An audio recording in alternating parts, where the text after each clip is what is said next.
Bueno, muy buenas noches. Agradeciendo el reto que me pusieron los compañeros de la comisión a la que estamos dándole la bienvenida la noche de hoy. Quisiera tal vez inicialmente aterrizar un poco con una pregunta que hace unos días justamente nos hicieron precisamente en una capacitación en la que estoy participando. Y es justamente si ustedes o alguno de ustedes se ha sentido víctima de algún delito. Normalmente, cuando las personas nos preguntamos esto, visualizamos delito como un delito de agresión con arma, una violación, un asesinato, un robo o un hurto. Pero si nos enfocamos en un delito de defraudación tributaria, lo que implica es el no pago de impuestos, podríamos afirmar que todos hemos sido víctimas de un delito, porque justamente al quitarle al Estado los impuestos que corresponden, básicamente nos están quitando como pueblo derecho a tener mejores calles, derecho a tener una mejor seguridad social, derecho a tener una mejor infraestructura, a tener mayor capacidad de educación pública, a tener mayores accesos y mejores accesos a determinados lugares a los que en este momento ni siquiera podemos llegar por limitaciones no solo económicas, sino también de burocracia que nos gobierna. Y justamente quiero arrancar desde ahí, porque la mayoría de nosotros, dentro de una generalidad como pueblo, cuando hablamos de delito fiscal, no nos visualizamos como víctimas. Simplemente lo que decimos es, bueno, de ahí al Estado le entró menos plata, va a tener que ver cómo hace para seguir cubriendo. Y eso es parte de las limitaciones y de la falta de cultura que en la mayoría de nuestro país reina en relación a la parte fiscal. Tomando en cuenta eso, vamos a ver.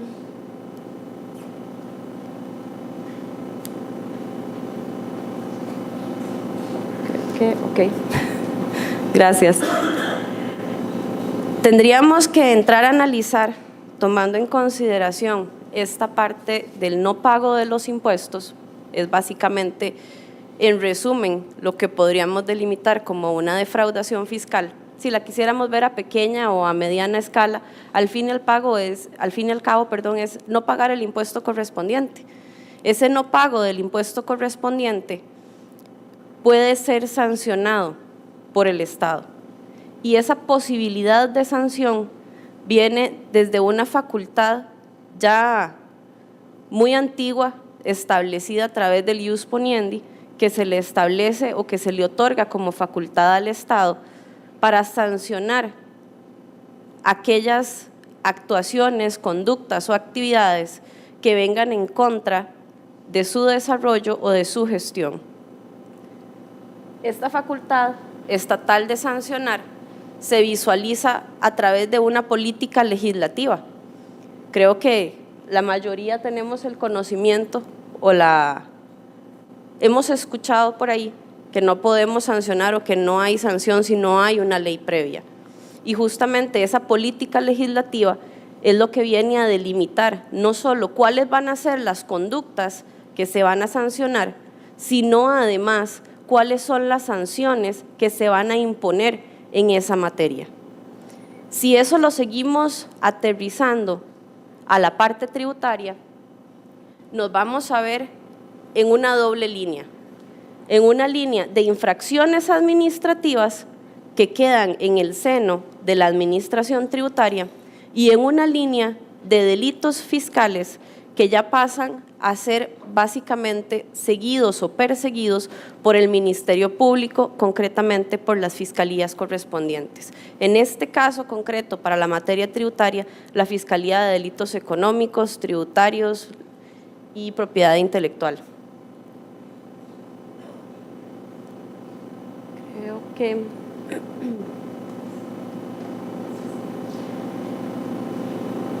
Básicamente, vamos a seguir, no importa avanzando, para tener un marco general, justamente estas facultades del Estado como tal para poder sancionar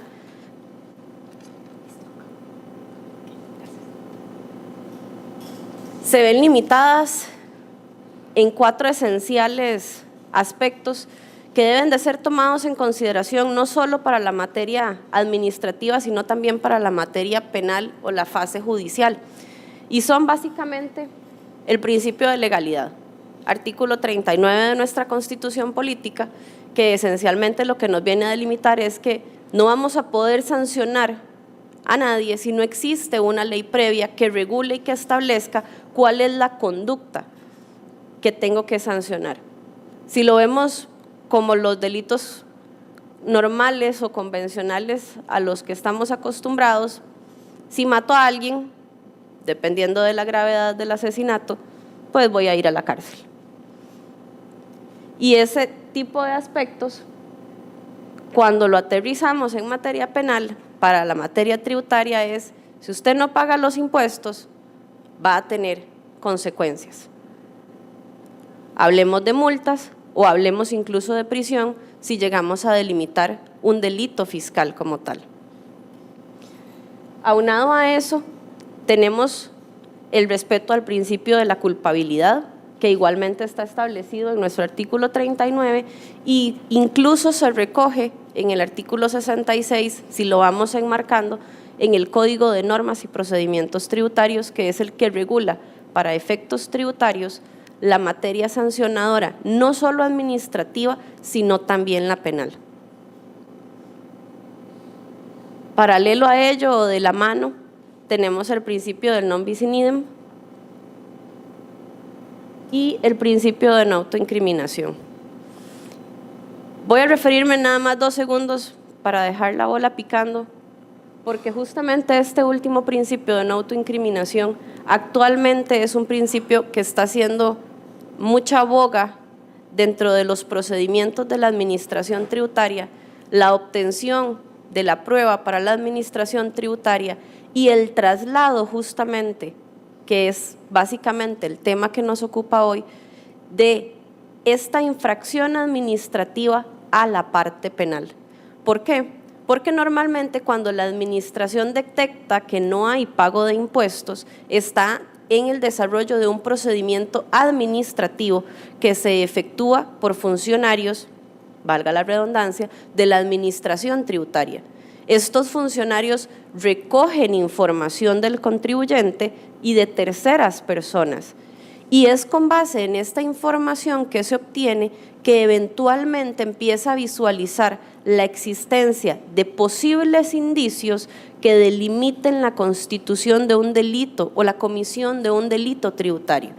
Y es ahí donde tenemos un hilo muy delgado y se está forjando en este momento una línea de criterios y de pensamientos que realmente es interpretaciones en relación a este principio de no autoincriminación cuando estamos en una fase de desarrollo administrativo y cuando ya eso pasa a la fase de una instancia penal porque existe posibilidad de que haya un delito tributario. Si lo vemos desde este punto de vista, y nada más para que lo tengamos en mente, podemos hablar de ilícitos tributarios en un marco general. Ilícitos tributarios visualizados como la vulneración de una norma o la vulneración de una relación, si la queremos materializar en la parte tributaria, una relación jurídico-tributaria. El contribuyente tiene la obligación de declarar bien y de pagar bien sus impuestos. Desde el momento en el que ya esa obligación se quebranta, ya empieza a existir un ilícito tributario que puede ser sancionado. ¿Qué vamos a tomar en consideración o qué toma en consideración la norma para definir precisamente ante qué estamos? Un elemento objetivo. La ley es la que me va a delimitar cuál es la conducta que yo voy a sancionar. Hay normas tributarias que establecen la obligación de presentar las declaraciones tributarias. Si usted no presenta su declaración tributaria, puede hacerse acreedor, si me permiten el término, a una determinada multa. Si ustedes no entregan sus facturas, pueden hacerse acreedores a una determinada sanción. Esa delimitación de la conducta es una delimitación de carácter objetiva que viene dada justamente en la ley. Pero aunado a eso, vamos a hablar también de un elemento subjetivo. Y aquí entramos mucho en la valoración de, yo no quiero pagar impuestos, ¿qué tengo que hacer para eso? Yo creo que muchos lo hemos escuchado, es más, me puedo apostar que de todos los que estamos aquí, cercano o lejanamente, es más, desde que nos preguntan, ¿con factura o sin factura? Ya desde ahí existe la espinita de esa gana de no pagar el impuesto que corresponda. Es automático cuando vamos ante un profesional, hablemos incluso médicos, abogados, contadores, y nos dicen, no, yo recibo solo en efectivo y no me pidas la factura. Ya desde ahí hay un elemento subjetivo de la persona de no querer pagar ese impuesto. Claro, ahí vamos a entrar en un problema como administración. ¿Cómo demostramos eso? ¿Cómo demostramos que esa persona tenía conocimiento y voluntad para defraudar o no pagar el impuesto correspondiente?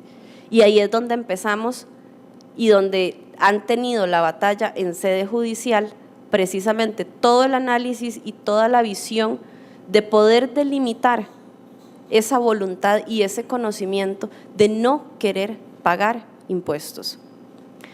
Paralelo a eso, vamos a tener una sanción aplicable. Y en este caso, me voy a limitar estrictamente a la parte de delitos tributarios que se enmarcan en el no pago de impuestos, porque hay otro tipo de delitos, como lo es incluso para nivel de los funcionarios, prestar sus claves para facilitar acceso a información o permitirle a través de sus claves a otras personas extraer información. Eso también son delitos. Pero en este momento y en esta línea en la que estamos y precisamente visualizando una delincuencia económica, la delincuencia económica que nosotros estamos atacando es el no pago de estos impuestos, la voluntad de no querer pagar estos impuestos y cómo podemos llegar a eso y cómo hemos tenido que llegar a eso y cuáles son las limitaciones a las que nos vemos enfrentados, no solo como administración tributaria, sino como Ministerio Público o como Estado en una versión general. Los ilícitos tributarios, como lo veníamos hablando, es un marco general que viene dividido por ley en el Código de Normas y Procedimientos en dos fases: infracciones administrativas y el delito tributario. Infracciones administrativas que se van a ver materializadas en aspectos formales, no me entregó la factura, no presentó la declaración, o materiales que básicamente es el no pago del impuesto correspondiente. Y justamente de este no pago del impuesto correspondiente es a lo que vamos a llegar al delito tributario que en este momento está tipificado en el artículo 92 como la defraudación a la hacienda pública.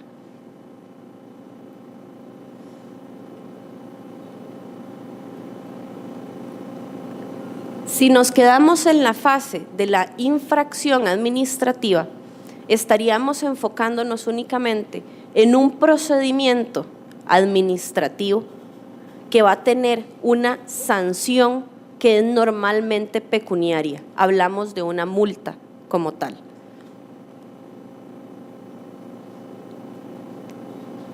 No sé cuántos de ustedes han tenido la experiencia de acercarse al artículo 81 del Código de Normas y Procedimientos Tributarios. Aquellos que han tenido la experiencia, en algunos casos nos han trasladado como administración que es un artículo complejo o de difícil comprensión o materialización. ¿Por qué me voy a enfocar únicamente en el artículo 81? porque es básicamente el que sanciona y el que tipifica la conducta como tal del no pago de impuestos y que esa conducta se descubre a raíz de un procedimiento de control efectuado por la Administración Tributaria. Este artículo 81 vamos a desgranarlo en una forma rápida, pero es la que me va a permitir hacer el pase de esta infracción administrativa al delito tributario. El artículo 81, para verlo en un marco amplio, lo vamos a dividir en 3 grandes bloques: la tipificación de la conducta, la calificación de esa conducta y la sanción que le corresponde a cada una de esas conductas.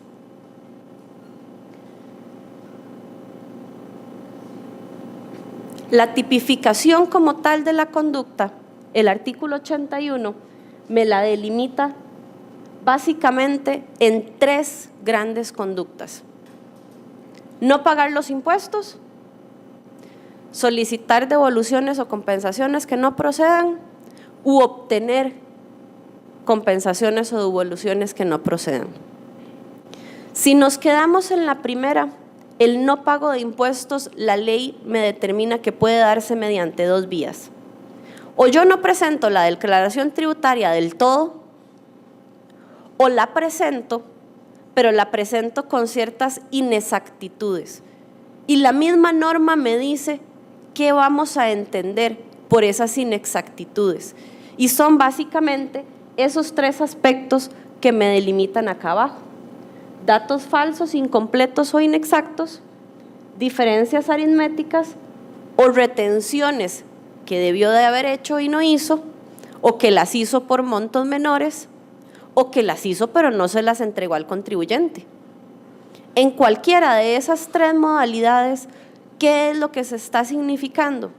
Señor contribuyente, usted tenía que haber pagado más impuesto del que le correspondió, o me está ocultando a mi administración el pago de una determinada cantidad de impuestos. Y eso va a ser sancionado.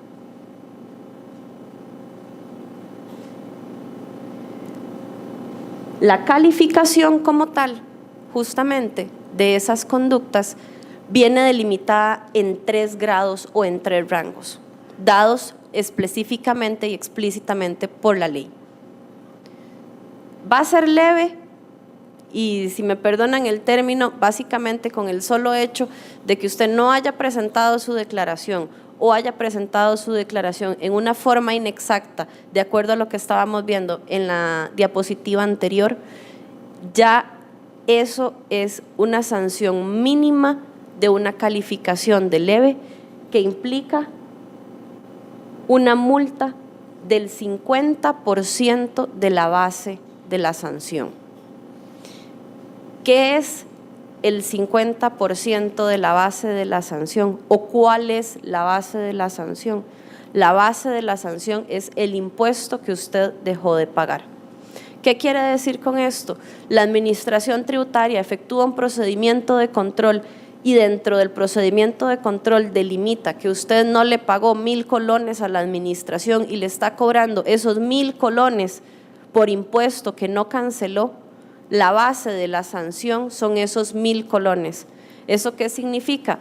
Que si usted dejó de pagarlo en una forma llana, leve, sencilla, con una calificación de leve, a usted le va a corresponder pagar no solo los 1,000 colones de impuestos, sino que le va a corresponder pagar 500 colones por concepto de la sanción por no haber ingresado el impuesto de acuerdo a lo que legalmente le correspondía. ¿Cuál es el detalle de esto? Que vamos subiendo, o la norma me va subiendo el grado de gravedad de acuerdo a la conducta que se va cometiendo. Y aquí es donde entonces vamos subiendo las sanciones correspondientes.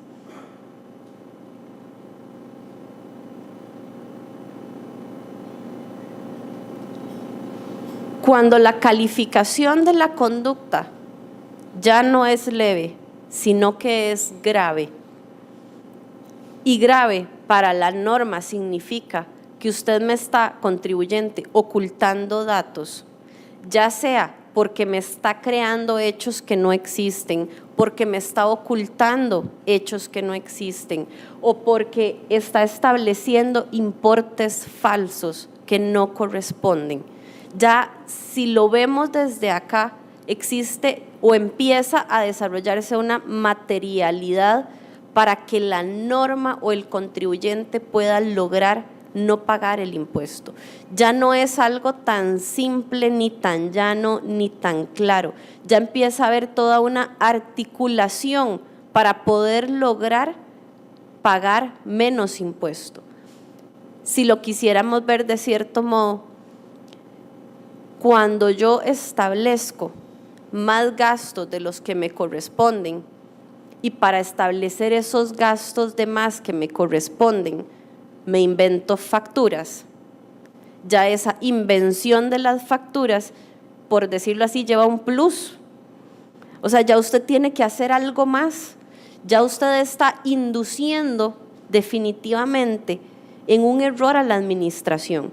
Y esas inducciones y esa materialidad y esa premeditación, si lo quisiéramos ver de cierto modo, es lo que la norma visualiza, como que entonces ya empieza a haber un cierto grado en el que, perdón contribuyente, pero usted sabía lo que estaba haciendo y aún así lo quiso seguir haciendo. Y en función de eso, si yo administración tributaria detecto que eso sucedió y puedo probar que eso sucedió, no solo le voy a cobrar el impuesto, o sea, no solo le voy a cobrar los 1,000 colones, ahora le voy a cobrar los 1,000 colones más otros 1,000 colones más. Porque en este caso, la calificación de la sanción, si es grave, significa que la multa que le va a corresponder ya no va a ser del 50% de la base de la sanción, sino el 100% de la base de la sanción. Entonces, en un caso como estos, se estaría delimitando el impuesto dejado de pagar más el 100% de ese impuesto dejado de pagar. Pero no nos quedamos ahí. Todavía hay otra que es incluso más gravosa. Y es toda la articulación de lo que la norma llama medios fraudulentos.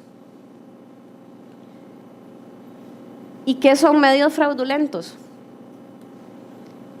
Articular a nivel de libros, registros contables, toda una manipulación de forma en la que se puede evidenciar o en la que yo como contribuyente pueda reducir mi base imponible.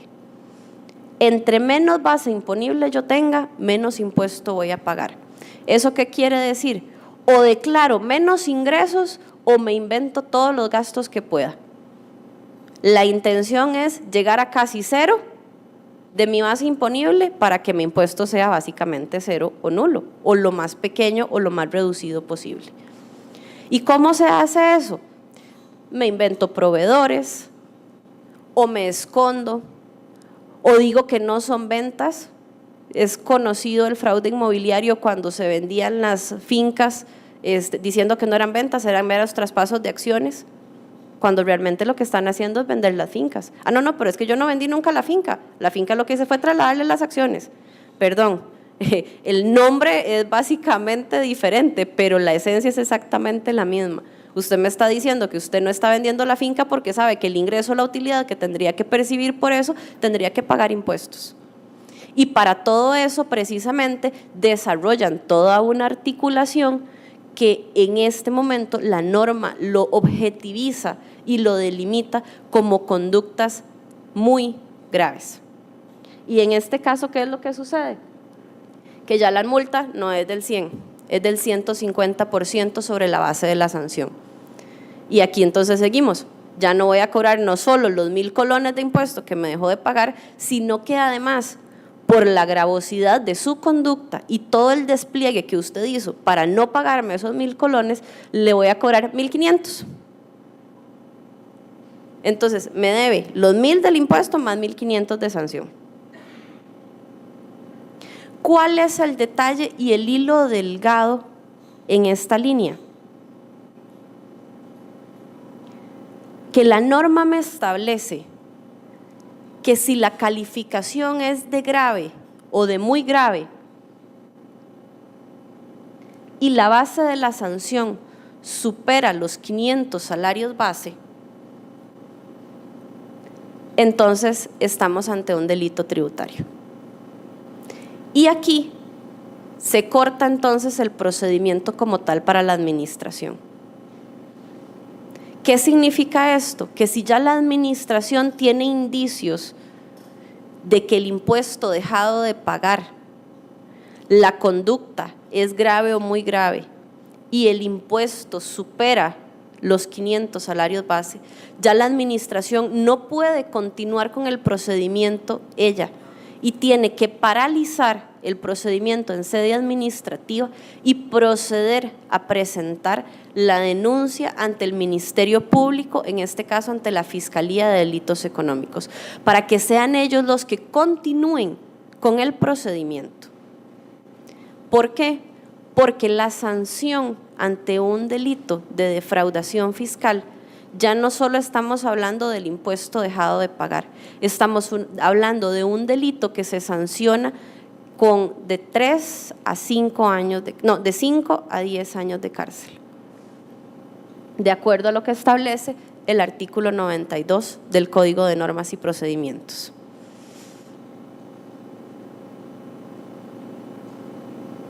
Y entonces, ¿cómo sabemos nosotros en la administración cuándo estamos ante qué? Es un hilo muy delgado.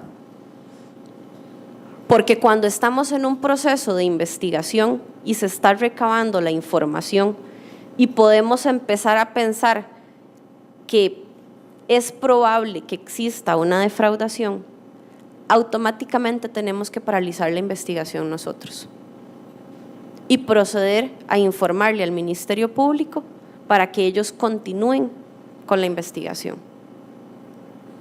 En este caso, la suspensión se establece expresamente en el artículo 90 del Código de Normas y Procedimientos Tributarios. ¿Por qué se da esta suspensión? Porque es que administrativamente ya no podemos continuar, porque justamente las implicaciones entre la multa que se cobra si es una infracción administrativa y la sanción de cárcel, que es la fase penal, los principios y las garantías que cubre un proceso penal donde se pone en juego la libertad de una persona específica, tiene totalmente otros matices y otras diferencias. Recordemos, como lo veníamos visualizando ahora, que la comisión como tal de este delito viene inmersa en dos cosas. No solo la cuantía, o sea, no solo tiene que superar 500 salarios base, sino que además la conducta como tal ya viene con tintes, por decirlo así, porque no vamos a tener nunca la prueba directa o exacta en un caso, incluso como lo decía don Eric, en delitos de delincuencia económica no vamos a encontrar el puñal con el que mataron a alguien, no vamos a encontrar el arma que fue disparada. En delitos de delincuencia económica y concretamente en un delito tributario, el arma nunca la van a ver porque va a ser siempre la voluntad de la persona de no haber pagado. Entonces esa arma no es un arma evidente, es un arma que se forja a través de indicios y que se forja a través de cierto hilo conductor que me permite ir como administración o como fiscalía hilando la voluntad de la persona, pero nunca va a ser una voluntad expresa o nunca va a ser una evidencia clara y contundente con la que se pueda trabajar en una fase de delito tributario o de delito económico.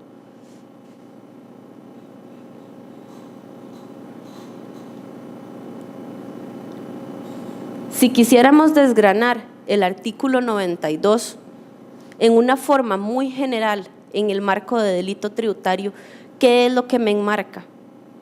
El que por acción u omisión defraude a la hacienda pública a través del no pago de los impuestos para beneficiarse por sí mismo o beneficiar a una tercera persona, podrá ser condenado y ahí continúa la norma. Pero vean que incluso la misma norma establece que la defraudación como tal no solo es por acción, sino también es por omisión. Y aquí es donde a veces tenemos incluso sendas discusiones en relación a la mera no presentación de una declaración tributaria es o no es un delito tributario, cuando yo sabía que tenía que pagar más de 500 salarios base. No hay una articulación amplia que uno podría decir, sí, creó proveedores, sí, inventó facturas, sí, hizo toda una estrategia internacional utilizando sociedades offshore en Panamá para diluir a paraísos fiscales el impuesto o trasladar los beneficios a otros lugares. Pero ¿estaba o no estaba esa persona consciente de que tenía que presentar su declaración y de que de haberla presentado tenía que haber pagado un impuesto?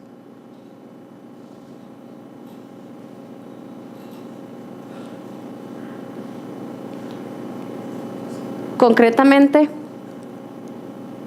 en el marco de la norma, son 3 aspectos específicos y concretos los que delimitan la defraudación o la materialización de esa defraudación.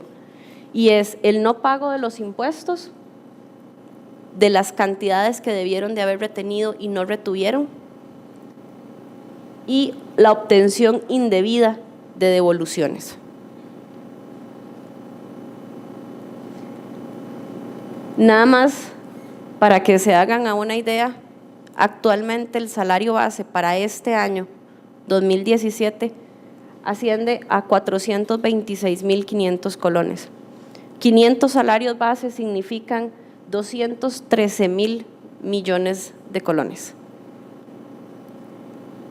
Actualmente, incluso Olger lo comentaba a inicios de la sesión, la Fiscalía cerró el año pasado, en conjunto con esfuerzos del Ministerio de Hacienda, casos en los que no quisieron llegar a juicio, hicieron uso de una reparación integral del daño, medida totalmente habilitada para estos casos, pero se logró una recaudación de 12.500 millones de colones. Están en proceso más de 20 casos o alrededor de 20 casos en sede judicial que representan más de 26.000 millones de colones por defraudación tributaria. Muchas gracias.